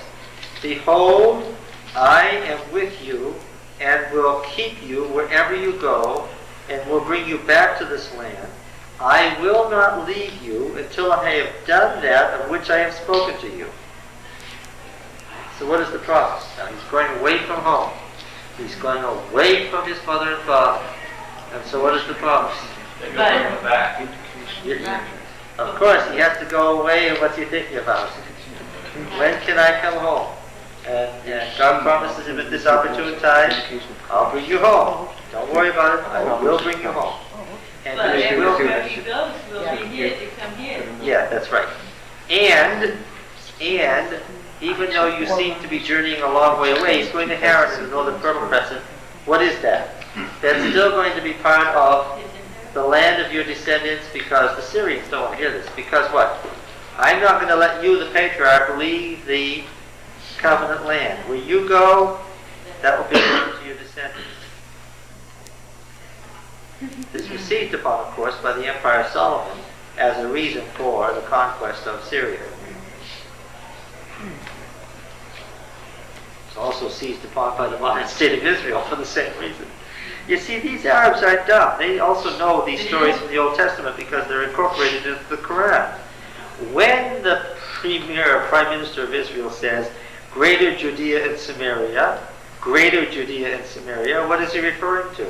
He's referring to the original name of the Empire of Solomon, which went all the way from halfway across Egypt to all the way to northern Iraq, right? But Saddam Hussein said he's never Nebuchadnezzar. Oh. Wait, yeah, now my mother here said to me a little while ago, you remember this? Do you know anything about how the gardens, the hanging gardens of Babylon were made? She'd read this thing that the president of Iraq was going to give somebody some multi-millions of dollars if they could tell him exactly how they were made, because he was busily rebuilding, $10 million I think it was, or something like that, because he was busily rebuilding Babylon. And they had printed this postage stamp and these cards where Nebuchadnezzar was here passing the bricks up to Saddam Hussein. And I told my mother at the time, no good can come of this. There's trouble on the horizon. Anybody who wants to be the king of Babylon is asking for so much trouble. And the king of Babylon is constantly cursed. It's symbol for the devil in the Bible. Well, so you see. Yes, so I wonder if he's enjoying himself this evening. You know, when you put all this together with Abraham and how he lied and whatever, and then Isaac lied and Jacob, you wonder that God would have given up on that and gone on another route or something. One of the main themes of Genesis is that Yahweh is faithful to his promise and will bring it about no matter Who he has to deal with. what men have done to screw it up. Because, of course, he's writing the book of Genesis, I said this before, is the book of beginnings. It traces the beginning from the beginning of the world to the beginning of Israel. At the end of Genesis 49, you have the promise of the 12 tribes and what their future is. But where are they? They're in slavery in Egypt. And one of the great questions in Genesis is, since God's blessed people who were never supposed to leave the land are currently slaves in Egypt, what has become of the promise? Now, I see you pushed me into this. I didn't want to say this till we got to Joseph, but this is all your fault. One of the primary reasons for writing Genesis would be to say, look at what happened when God gave the promise. Look at what happened from the day Eve had Cain and Abel. What? Things got messed up and the righteous got killed and the evil were in ascendancy, and the righteous were almost as bad as the wicked, and they messed up God's plan, and constantly, again and again and again and again. But what? Yahweh was faithful to his promise, and he fulfilled his promise every time. And remember, since they believed that history was cyclic, what? And since all these patriarchs were symbols of tribes and nations and their relationships to each other, then what? If Yahweh could bring it out of that mess so that it worked, what? Then it's about to happen again, because it's a cycle. And each time they've messed it up so that they brought about a curse. Every time there's a curse, how does God deal with it? He brings a further blessing. Right? Is that partly to getting them ready to accept him, to be able to accept their blessing?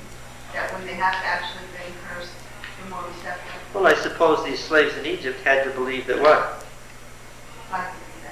That it was possible for Yahweh to bring them out from kings greater and mightier than had ever been seen. That Yahweh could bring another blessing out of the curse, and that the worse the curse got, what? The stronger the blessing became. That's one of the main theological themes of Genesis. The worse the curse gets. Remember the triple curse? Remember the triple curse? And when it was complete, so that the world was ready to die, what did he do? He gave a triple blessing to answer it. Because the blessing and the curse is one of the key themes in Genesis. And it goes throughout. Oh, I'm sure. Revelation. Genesis was written as a polemic to get people what? Excited and prepared for the Exodus. That's what it was there for. Hey, isn't this fun? Now then, where are we here? And I wanted to arrive at such a grand conclusion in Genesis 49. Let's see. Then Jacob awoke from his sleep and said, "Surely Yahweh is in this place, and I did not know it." And he was afraid and said, "How awesome is this place! This is none other than the house of God, and this is the gate of heaven." Well, of course, house of God in Hebrew is Bethel. And this explains the origin of the great temple at Bethel, which was the central temple of the northern kingdom. And it matters, doesn't it, that the name Babylon means literally in Akkadian, the gate of heaven. That's what the name Babylon means. The city of Babylon was the gate of heaven.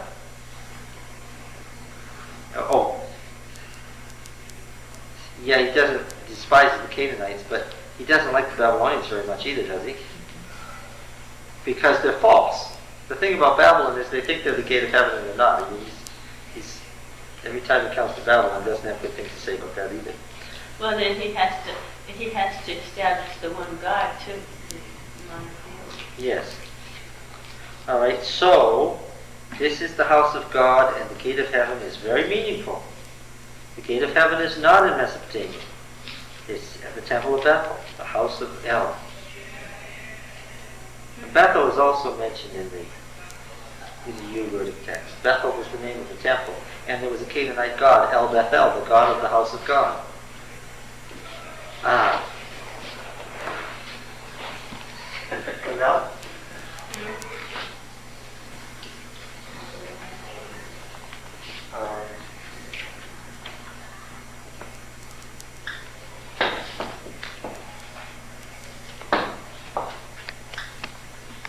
Michael David Coogan, Stories from Ancient Canaan.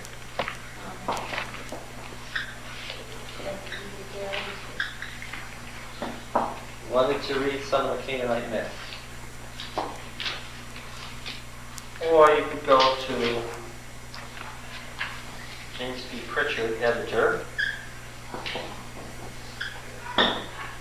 Ancient Near Eastern Text, which is a giant volume.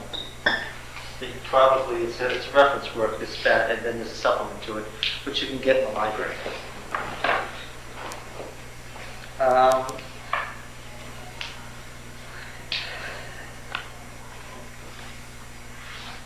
So Jacob rose early in the morning. It's the time of the morning sacrifice. He took the stone which he had put under his head and set it up for a pillar. Okay, look. they have these giant stones. Don't you think of Easter Island? You go to, what city is it right here on the Shephelah? Gezer. And these giant monoliths. Look up at, that's what it's talking about here.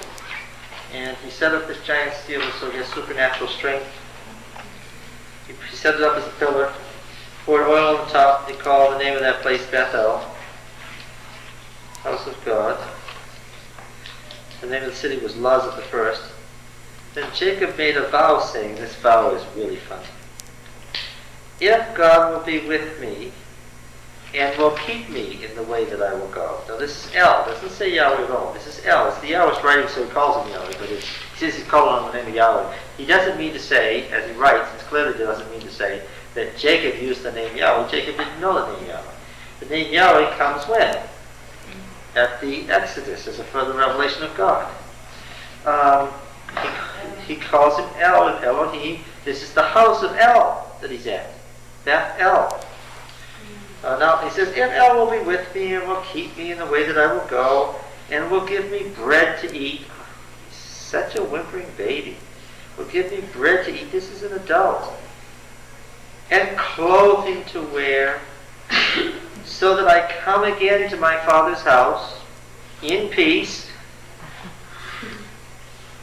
On and on and on. He's explaining all his current worries. Then Yahweh will be my God, and this stone which I have set up for a pillar shall be God's house. And of all that thou givest me, I'll give a tenth to thee. This is one of the worst reactions to a covenant promise in the whole Bible. What does he promise? He says, okay, I'll do that. You can make a covenant with me. I'll even give you tithe. If you'll do what? Take care of me. Yes. Give me something to eat. Give me clothing. Get me back to my father's house in peace so my brother doesn't kill me. The sanctions, do away with the resolutions. Back to prison and war. What is he doing? Conditioning God here? Making a deal.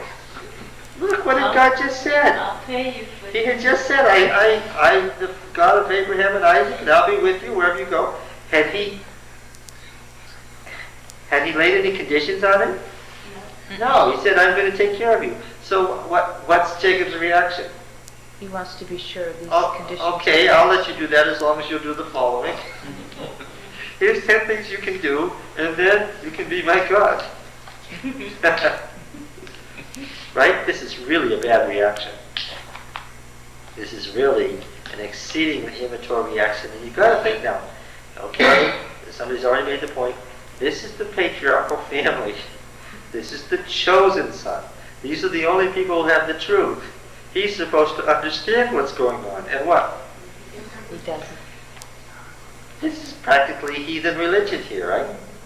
Where you do something for the gods and maybe they'll do something for you. You make a bargain with them, right? This is a little better than paganism. This is what's always bothered me when I hear people talking about paying tithe. How can I get the creator of the universe to work for me for 10% of what I do?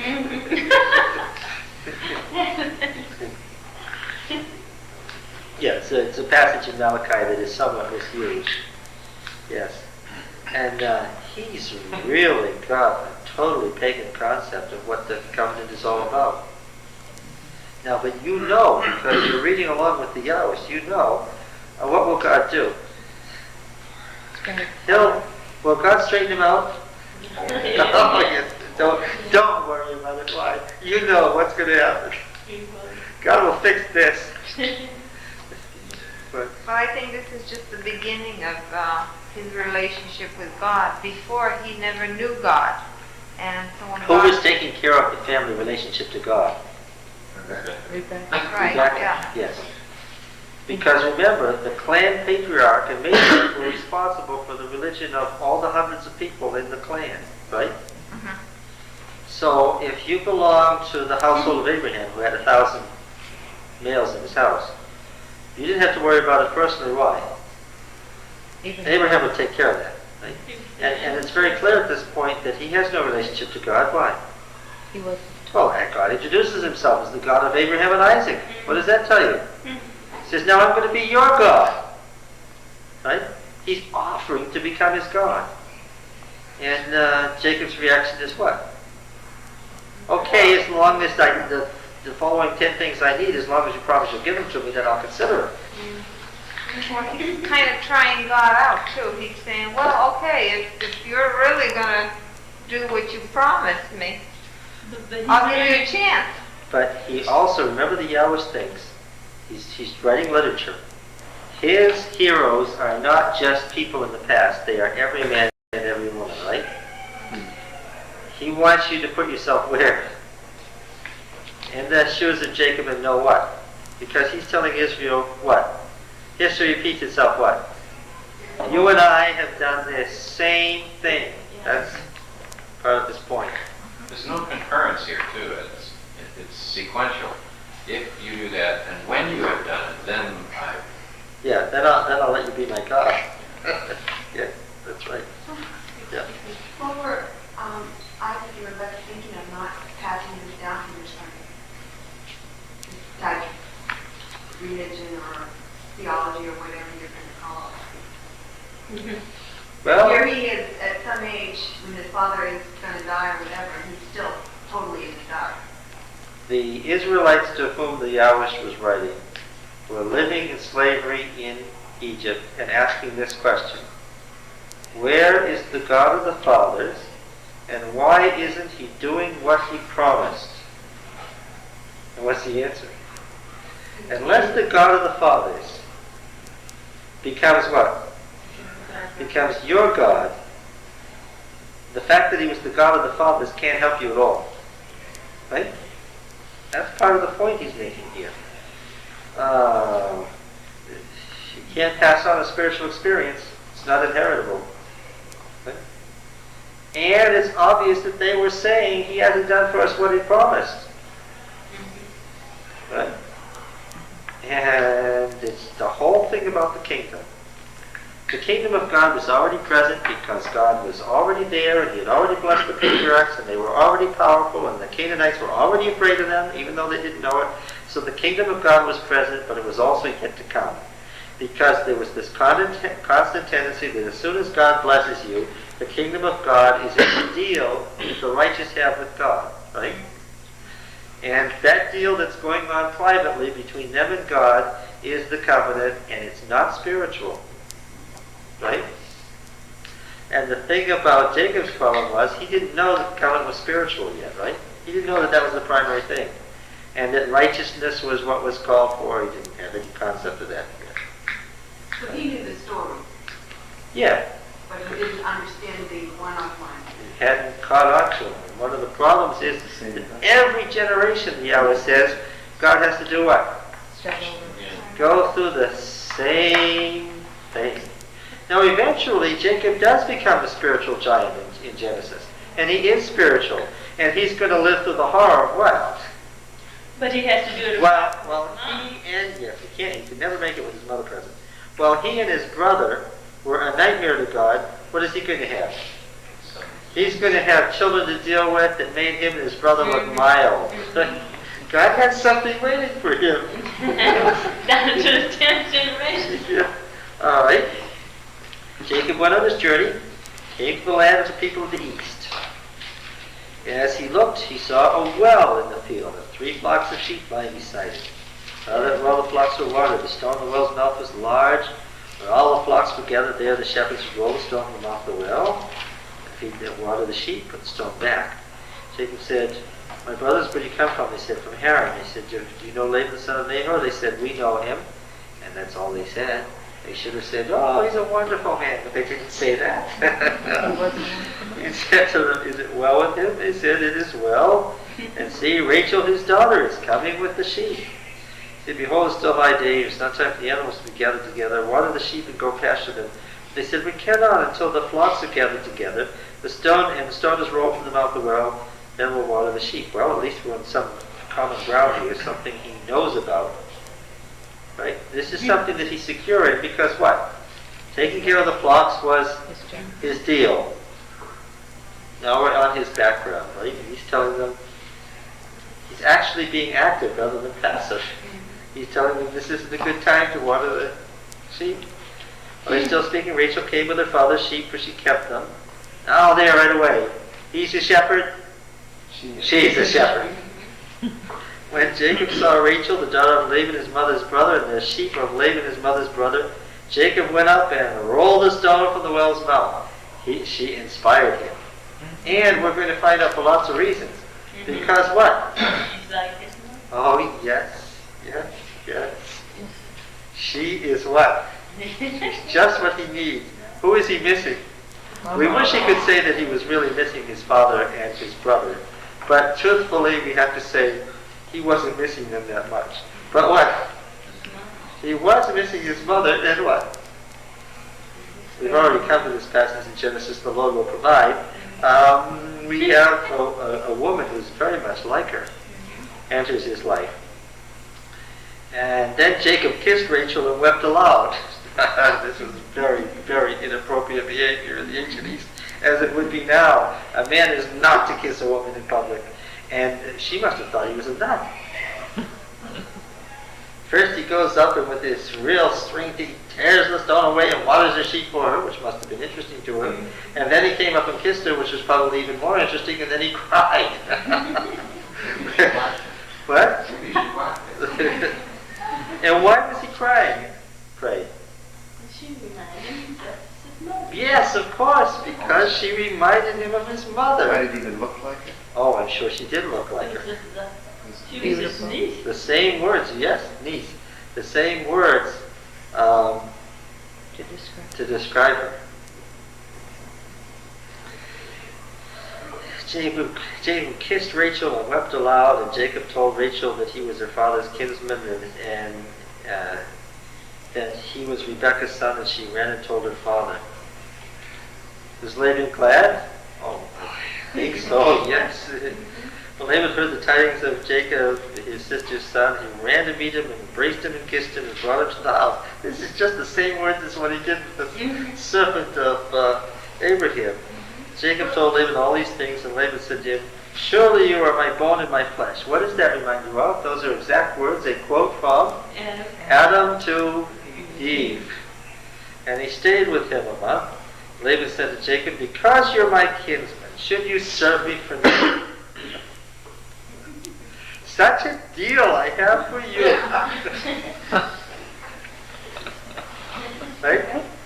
He sold off his little sister when she was 13 because he saw the gold and silver, right? And now the young, strong son has come and what? Just what he needed, because he had what? Daughters. Now, 2 daughters. Makes us think right away, oh, this makes me think of Lot. Right? You know, he has a way of intertwining these things. Makes me think of Lot. You have to be very careful around this man. But of course, Jacob is young, he's naive, and he's used to being manipulated by his mother, and what? He's manipulated.